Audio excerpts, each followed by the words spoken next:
आज का WWE Monday night raw हो चुका है ख़त्म और मैं आपको आज इस वीडियो में पूरी WWE मंडे नाइट रॉ की हाईलाइट बताऊंगा। सो हेलो रेसलिंग फैंस, मेरा नाम है एके और आप देख रहे हैं रेसल न्यूज़। तो शो की शुरुआत करते हैं। यहाँ पर लिव मॉर्गन, रकेल रोड्रिगेज और यहाँ पर डोमिनिक मिस्टीरियो तीनों एक साथ आते हैं और यहाँ रिंग में एंट्री मारते हैं।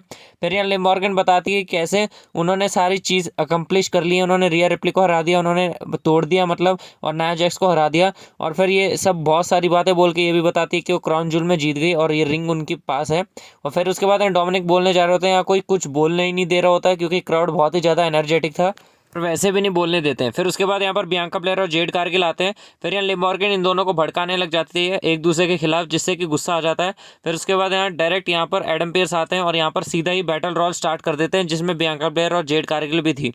फिर उसके बाद यहाँ हमें बैटल रॉयल में बहुत सारी बढ़िया बढ़िया चीज़ें देखने मिलती है, जैसे कि इधर उधर से कहीं से भी सारे सुपरस्टार कूद रहे थे। कोई दूसरे रिंग से कूद रहा था, कोई दूसरी साइड से कूद रहा था और यहाँ बहुत ही ज़्यादा बढ़िया मतलब बैटल रॉयल देखने मिला। यहाँ पर सारे के सारे एलिमेंट्स थे जो बैटल रॉयल में होने चाहिए और यहाँ पर सारे एक एक करके सब एलिमिनेट हो रहे थे। और यहाँ पर जो जेलेना वेगा का परफॉर्मेंस है वो बहुत ही बढ़िया था। फिर यहाँ पर डिस्ट्रैक्शन की वजह से जेड कारगिल और बियांका ब्लेयर दोनों के दोनों एलिमिनेट हो जाते हैं। फिर यहाँ पर गुस्सा आ जाता है और वो वहाँ पर भसड़ मच जाती है। फिर यहाँ लायरा वल्कारे और ईओ स्काई आखिरी में बचते हैं और ईओ स्काई ने क्या तो क्लीन और एकदम परफेक्ट सुपर प्लेक्स मारा रिंग साइड पर, यहाँ पर एलिमिनेट कर देती है लायरा वल्कारे को और यहाँ पर ईओ स्काई जीत जाती है और वो फेस करेंगी लिव मॉर्गन को। फिर उसके बाद यहाँ पर हमें शो में देखने मिलता है यहाँ पर New Day versus the Viking Raider, जिन्होंने पिछले ही रॉ में अपना डेब्यू किया है और उनको हर स्ट्रॉन्ग तो दिखाना ही पड़ेगा। पर यहाँ पर जब स्टार्टिंग में सेवर वुड आते हैं, यहाँ ज़्यादा कुछ खास कर नहीं पाते हैं। फिर उनको बुरी तरीके से तोड़ रहे होते हैं वाइकिंग राइडर। तो यहाँ पर कोफी को हॉट टैग मिलता है, जो कि क्राउड बहुत ही ज़्यादा एनर्जेटिक हो गया था। और यहाँ पर जो तो कोफी किंगस्टन ने बहुत ही ज़्यादा बढ़िया परफॉर्म किया, क्योंकि यहाँ पर दोनों के दोनों वाइकिंग राइडर के बंदों को बुरी तरीके से नचा दिया था और बुरी तरीके से तोड़ रहे थे अकेले। 1v2 यहाँ पर ले रहे थे कोफी किंगस्टन और क्राउड का सपोर्ट तो पहले ही बहुत ज़्यादा था, पर यहाँ आखिरी में जेवर वुड की गलती की वजह से हार जाती है न्यू डे। फिर उसके बाद यहाँ पर हमें मेन चीज़ देखने मिलती है पूरे शो की, कि यहाँ पर सैमी ज़ेन एंट्री मारते हैं और यहाँ पर क्राउड पूरा पागल हो चुका था, क्योंकि ये सऊदी अरेबिया का क्राउड है और बहुत ही ज़्यादा खतरनाक था। फिर यहाँ पर हमें मतलब सैमी ज़ेन कुछ बोलते हैं, उससे पहले जे उसो एंट्री मारते हुए दिखते हैं और जे उसो उससे पहले बोलते हैं, उसमें जिमी उसो एंट्री मारते हुए दिखते हैं। फिर यहाँ पर इन लोगों के बीच में ये बात होती है कि कैसे सैमी ज़ेन को मतलब गद्दार बोल रहे होते हैं जिमी उसो, और बोल रहे होते हैं कि उन्होंने रोमन रेंस को हलवा किक मारी है। फिर उसके बाद यहाँ पर सैमी ज़ेन बताते हैं कि कैसे जो तुम बोल रहे हो सब बकवास है, क्योंकि तुम लॉयल के बारे में बात मत करो, क्योंकि तुम हर बार धोखा देते हो। और फिर उसके बाद यहाँ पर जिमी उसो को बोलते हैं कि तुम ही पहले बंदे थे और तुम ही मेरे पहले भाई थे जो ब्लड लाइन के अंदर मेरे को इसके अंदर लेके आया था, तो तुम ऐसा क्या बोल रहे हो। फिर उसके बाद यहाँ पर जिमी उसो फिर भी नहीं मानते हैं। फिर यहाँ सैमी ज़ेन बोलते हैं कि मैं यहाँ से जा रहा हूँ और मेरे को इसके अंदर नहीं रहना, ब्लड लाइन के अंदर। फिर उसके बाद जे उसो बोलते हैं कि स्मैकडाउन में आके देखते हैं और यहाँ पर रोमन रेंस के साथ बात करेंगे, चारों एक साथ बात करके इस मैटर को सॉल्व करेंगे। फिर उसके बाद ये चीज़ बोल के बोलते हैं कि मैं सभी को अभी देख रहा हूँ, यहाँ जे उसो खड़ा है और जिमी उसो खड़ा है और सैमी उसो खड़ा है, जिससे क्राउड का रिएक्शन बहुत ही बढ़िया आता है और यहाँ पर ये सेगमेंट खत्म होता है, जो कि बहुत ही बढ़िया था। फिर उसके बाद हमें यहाँ बैक स्टेज सेगमेंट देखने मिलता है, जहाँ पर यहाँ जो अंकल हाउडे है वो बोल रहे होते हैं कि वो फाइनल टेस्टामेंट को तो कभी उनका पकड़ने का मोटिव नहीं था, वो हमेशा मिस को चाहते थे, और ये बहुत ही बढ़िया सेगमेंट था।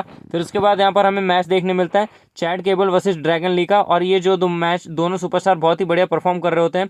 ये पुरानी वाली वाइब देते हैं, जैसे कर्ट एंगल और रे मिस्टीरियो पहले पुराने टाइम में लड़ रहे थे, तो वैसे ही मैच एकदम बढ़िया डिलीवर किया इन दोनों के दोनों सुपरस्टार ने। और यहाँ पर बहुत ही ज़्यादा बढ़िया मैच हमें देखने मिला। यहाँ पर सुपरप्लेक्स देखने मिला, यहाँ ड्रैगन लीन की उछल कूद देखने मिली, और दोनों सुपरस्टार ने जो कॉम्बो मूव लगाए वो भी बहुत बढ़िया थे, मतलब दोनों के सपोर्ट की वजह से। पर यहाँ आखिरी में ड्रैगन ली जीत जाते हैं बहुत सारी डिस्ट्रैक्शन की वजह से, पर वहाँ रे मिस्टीरियो संभाल लेते हैं और ये मैच जीत जाते हैं। फिर उसके बाद यहाँ पर हमें मेन इवेंट देखने मिलता है, जो कि फेटल फॉर में मैच होता है। जो जीतेगा वो वर्ल्ड हेवीवेट चैंपियनशिप के लिए जाएगा। यहाँ पर शीमस का पूरा डोमिनेंट देखने मिलता है पूरे के पूरे मैच में, और यहाँ डेमियन प्रीस्ट भी देखने मिलते हैं। और यहाँ एक वक्त ऐसा आता है जहाँ सेथ रॉलिंस पूरे एनर्जेटिक हो जाते हैं और पूरा क्राउड भी पागल हो जाता है और बहुत बढ़िया परफॉर्म कर रहे थे। और यहाँ शीमस मतलब ऑलमोस्ट यहाँ पूरे मैच में देखा जाएगा कि शीमस इतना मतलब वीक नहीं दिखाएगा, उन्हें डोमिनेंट दिखाएगा। और ऊपर से यहाँ पर सेथ रॉलिंस भी बढ़िया परफॉर्म कर रहे थे। और उसके बाद यहाँ जो शीमस है बुरी तरीके से एक एक करके सारे सुपरस्टार को ठोकते हैं। और यहाँ पर हमें बीच में देखने मिला था कि सेथ रॉलिंस ने पेडिगिरी भी लगाई है डोमिनिक मिस्टीरियो को, पर कवर नहीं कर पाए, एग्जीक्यूट नहीं कर पाए।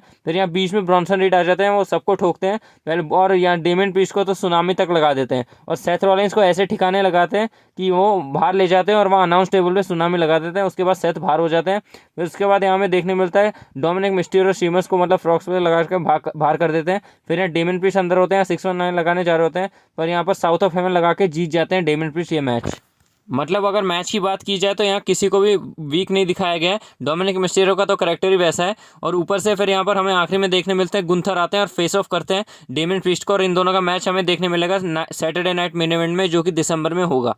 और ये भी पता चल चुका है कि ब्रॉन्सन रीड और सेथ रॉलिंस की फ्यूड है वो और भी ज़्यादा लंबी चलेगी। और यही था आज की मंडे नाइट रॉ में। यहाँ इतना कुछ खास नहीं था, और ये पहले ही ऑलरेडी टेप था, पर मैंने आपको कोई स्पॉइलर नहीं दिया इस मंडे नाइट रॉ के रिलेटेड। तो यही था आज का मंडे नाइट रॉ।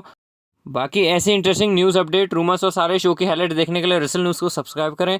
और मैं आपको ऐसी इंटरेस्टिंग वीडियो के साथ मैं आपको जल्दी मिलूंगा। तब तक आप कमेंट सेक्शन में बताएं कि आप क्या सोचते हैं कि क्या होने वाला अगले वर्ल्ड हेवीवेट चैंपियनशिप के पिक्चर में। ऐसी इंटरेस्टिंग वीडियो के साथ जल्दी मिलूंगा रेसलिंग फैंस, तब तक के लिए गुड बाय।